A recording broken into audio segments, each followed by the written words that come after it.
Do you want to learn how to do handstands, planches, pistol squats, and other calisthenic skills? Well, you came to the right video. So stay tuned and I'll tell you how you can learn these skills much faster than you are with different methods.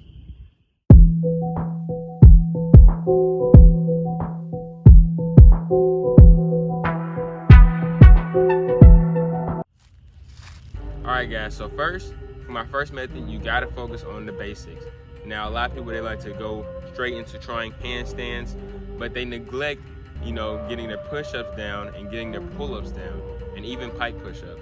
So what I would say to you is, if you're a beginner, make sure to put your intensity, your main focus on the basics, and then after the exercise, after your basics, you could do a little bit of advanced skill work. Like you say you want to learn a handstand, you can do a little bit of wall handstands once you focus on getting your basics for that day. You see what I'm saying?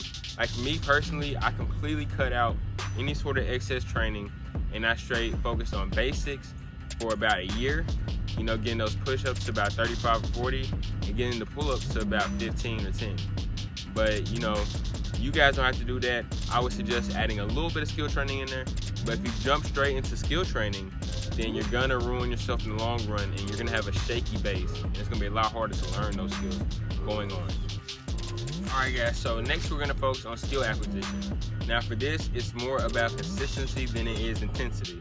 And what I mean by that is, a lot of people, they like to go 1 hour hard every week, and that's nice and all, but it's better to do like 20 or 15 minutes of going steady training every day. But this is what I did for the last 3 or 4 months. So, let me compare the two, right? So if you're hitting 1 hour of handstand training, you're gonna be super burnt out afterwards, and you're gonna feel like, you're not even gonna feel like doing it for the rest of the week. You might not be able to do it for the rest of the week. But if you're doing 20 minutes daily, you're still feeling you're still feeling sore a little bit, but you're able to go another 20 minutes, and your body's gonna eventually adapt to that, or usually my body did at least. And when you're comparing those two things as well, you got 1 hour for 1 whole week, but if you're doing 20 minutes a day, then in 3 days you already have an hour, and in the whole week, that's an hour and 20 minutes, right? That's 2 hours and 20 minutes. So you're getting a whole extra chunk of training by staying consistent with it. And you're gonna have to get used to being bored, being monotonous, really acclimating to the boring aspect of it. But that's all right, that's part of the process. You gotta make sure that you can endure the times where it's like, I don't wanna do this is a little boring, I got other stuff I could do. But you gotta make sure that you can set time aside to attempt that skill. And doing this consistency method, I'm telling you, if you got a skill you really wanna learn, any skill, whatever it is, just consistently do 20 minutes a day of attempting it or trying drills that'll get you closer to that. I'll put up on the screen some drills that I did, really training for my planche, my handstand, my 1-arm pull-up, things like that. And you just gotta stay down, stay consistent, and you can't stress it too much. You can't rush yourself mentally. Because if you're literally counting days, you're looking at your progress too. Like if you're looking at your progress in the short term, you're gonna feel, it's gonna drive you crazy. You're gonna feel like you aren't doing anything, when in reality, look back a month or two in the past, you're levels ahead of what you were in the beginning. And last but not least is weighted can take you to the next level. So what I mean by weighted can take you to the next level, doing exercises with a weighted vest or any sort of weight, excess weight on you, can take you to tremendous extremes in terms of progress.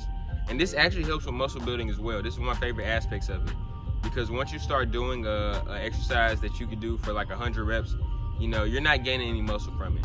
But if you can throw some weight on it and like get like a weighted vest or any sort of weight belt, and you're doing pull-ups or dips or certain exercises, even push-ups, if you put weights on your back, these things help you develop the explosiveness and the explosive strength. Especially with 1-arm pull-up, doing weighted pull-ups is key to getting your 1-arm pull-up. Personally for me, I did just weighted pull-ups, not even attempting 1-arm pull-ups for about 6 months, and then I just shot out one 1-arm pull-up easily on my right hand. And this is because I'm putting up weighted pull-up numbers, like they're going up, they're getting higher. Like for me, I think I could do 2 plates for 5 sets. Usually I like to do low reps and low sets when I'm doing weighted exercises. Now you guys can get planche vest, like a vest and practice your planche push-ups as well. Do something where you're gonna finish off sort of low rep, because this builds your power, this builds your explosiveness that you're gonna need in a few exercises. Now, if you're doing a handstand, I wouldn't say do weighted, because handstand isn't a very explosive movement. It's more of a stationary hold.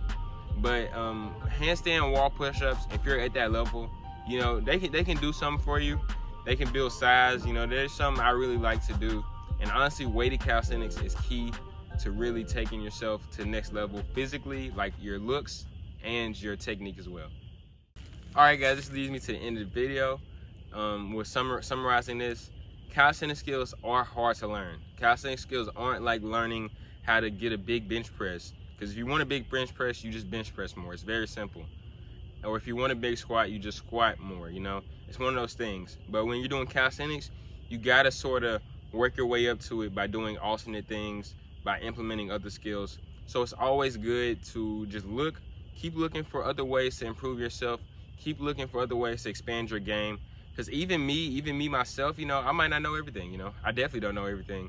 But I'll look for other people, I'll look for other guidance, I'll read articles, things like that to increase my knowledge on something. So if you really wanna take everything you wanna do to this next level, or if you wanna master calisthenics, really be a student of the game, really be taking in information on all aspects from anyone, because you never know.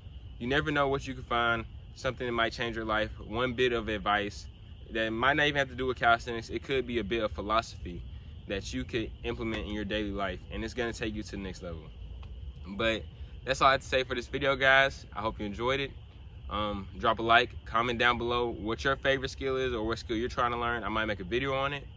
And get some water, and I'll see you guys next time.